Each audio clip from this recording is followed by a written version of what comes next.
Hey everybody, it's Josh with Talk About Trek, and we are back again today to talk about a Star Trek book. Yes, that's right, we have finished up Crossover by Michael Jan Friedman, a fine suggestion from someone here on the channel. This is one of those books that I did remember reading as a kid. I didn't remember the plot at all, being 30 some years ago, but I remember liking it. And reading it again, this past week, I can see why.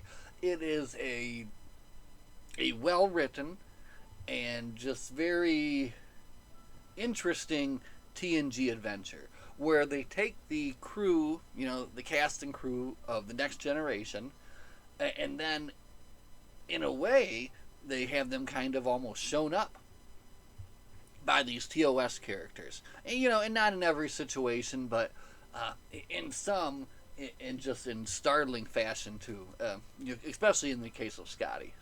But I'm getting ahead of myself. Let's talk about the look of the book itself. Right, again, we have a beautiful cover here. This is Keith Birdsong, who just has done so much wonderful work here. The back of the book just contains a little blurb here from the book. We'll read. There's no easy way to say this, Captain. Commodore Edric frowned, deepening the lines on his face. It's Ambassador Spock.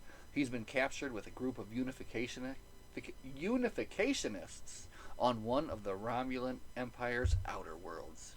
Picard's mouth went dry. Spock? Do you know who he is? Do they know who he is? He asked. Edric shook his head. Not yet. So time is of the essence. That's why we're dispatching a consultant to help you. Someone who knows Spock like the back of his hand. Picard shifted uneasily in his chair. A consultant? He echoed. The Commodore nodded. His name is McCoy. Admiral Leonard McCoy. So there you go, kind of setting up what you're getting into here. Now, before we get into the dust jacket, let's look at the book itself, which is kind of a strange color, right? You got a white, maybe like off-white and black here. Nice silver lettering on the side. And then from the dust jacket here,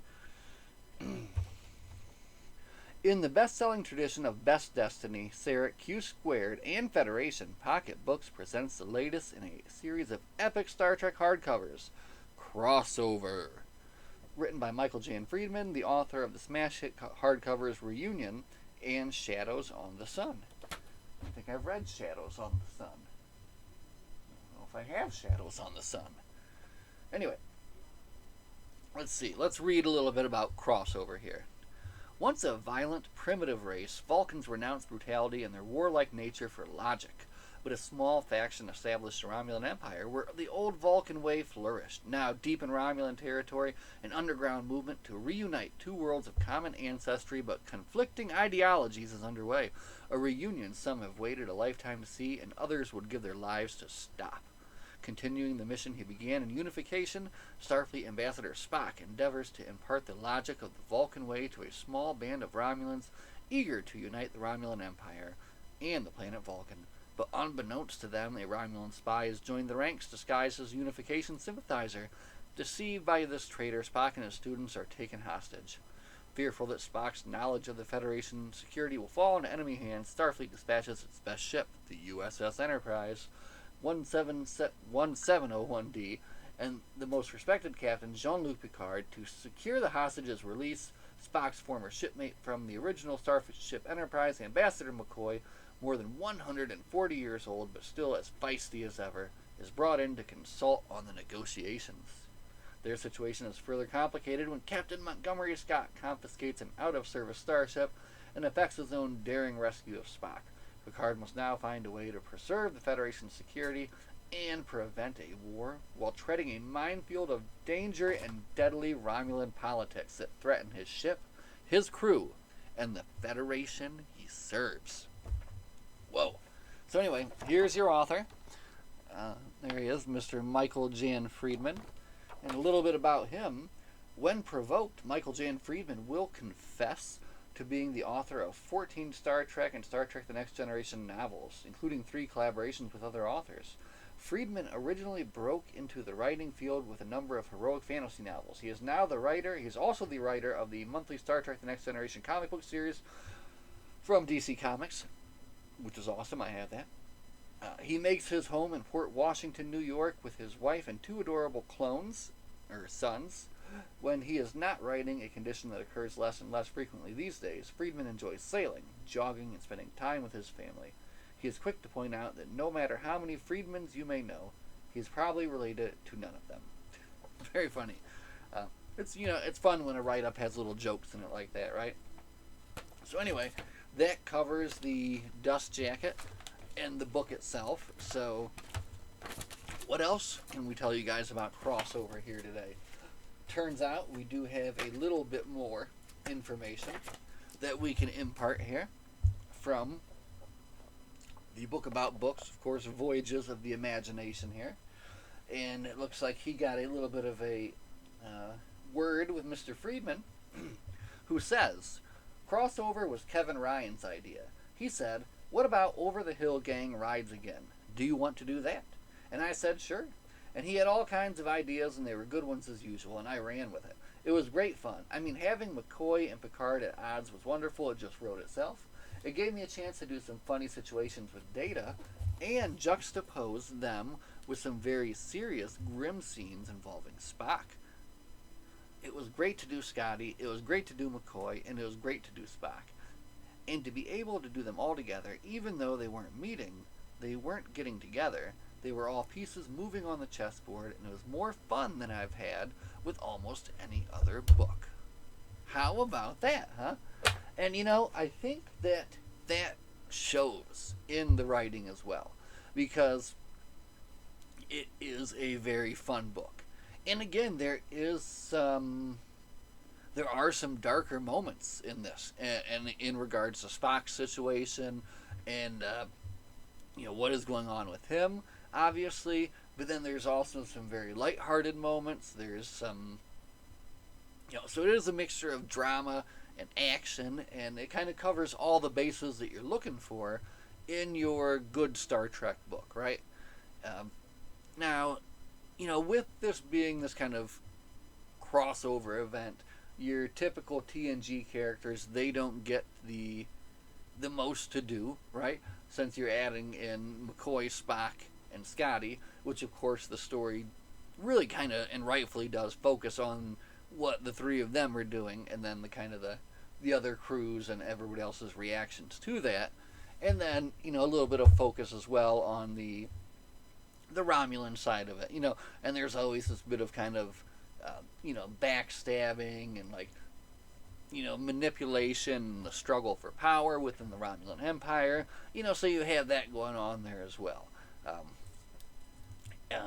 As far as I'm concerned, any very good Star Trek book will contain a very good conference room scene, and this checks that box off right there. Very good, well done there, and lots of quotes I felt that were good.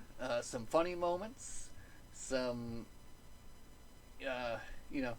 if you are familiar with the movie Spartacus, you have a similar moment, but an I am Spock moment instead of the I am Spartacus moment, which I thought was pretty good.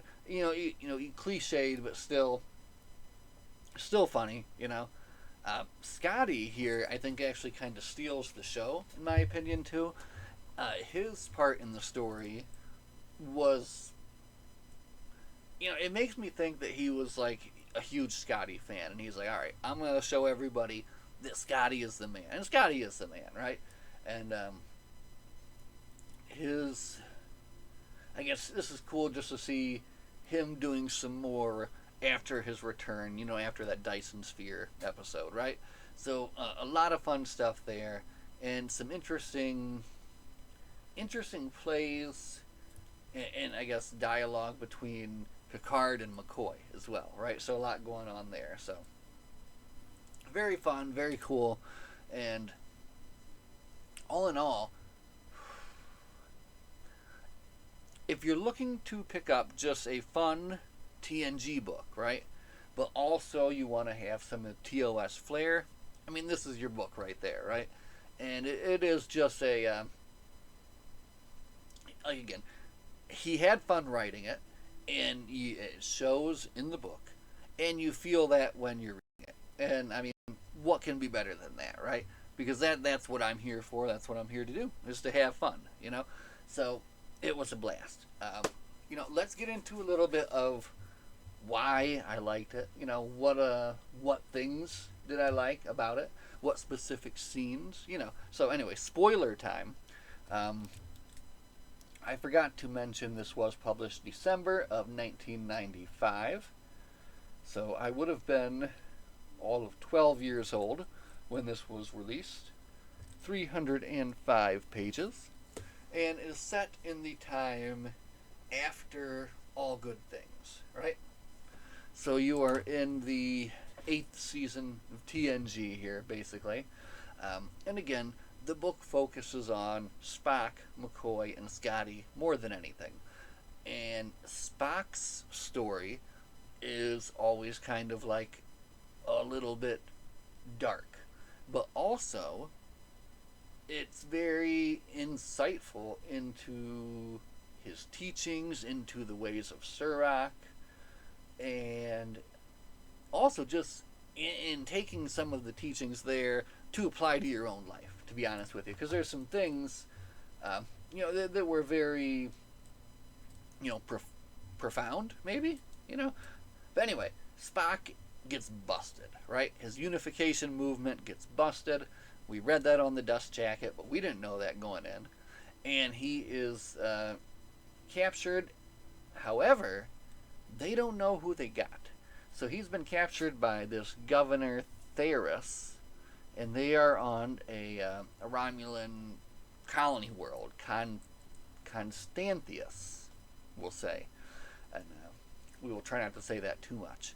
But anyway, he's been captured, and the news gets out to the Federation. So they tell Picard, and they're going to send him to the neutral zone to negotiate, and they're going to give him an advisor in Admiral McCoy. Scotty, who is kind of, on vacation, living his best life at this point, he intercepts this message. Now, he knows what's going on, and he's not going to let his friend hang out there stuck in, a Romulan prison, to God knows what's going to happen to him. So he starts to enact his little plan that he's got going on. So, and man, Scotty's plan, pretty fantastic, right? Basically, he sneaks into a museum ship, the USS Yorktown, which has been kind of set up to be a museum ship. It even has museum pieces in there, like the cloak that they stole, from the Romulans back in the day. And he basically rigs this ship up and steals it.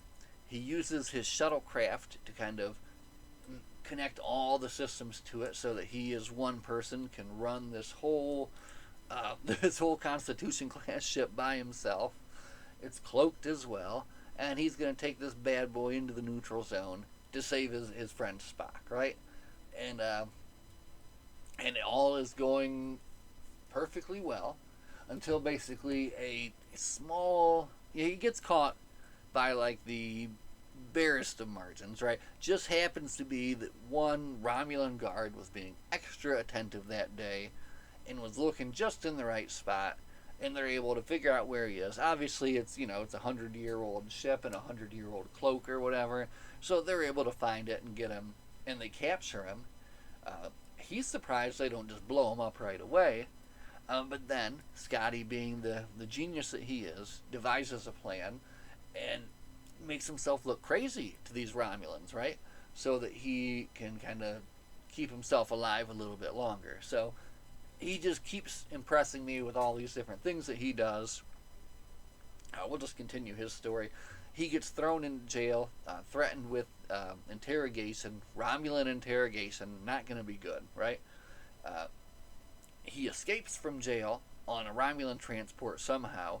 They pursue him. The transport explodes. So they're like, he killed himself rather than be caught and interrogated, right? That's how Romulans think. Me, the whole time, I'm thinking, like, Scotty was not aboard that thing, and he just fooled all of you, right? Meanwhile, back on the Enterprise, Picard heads to the neutral zone with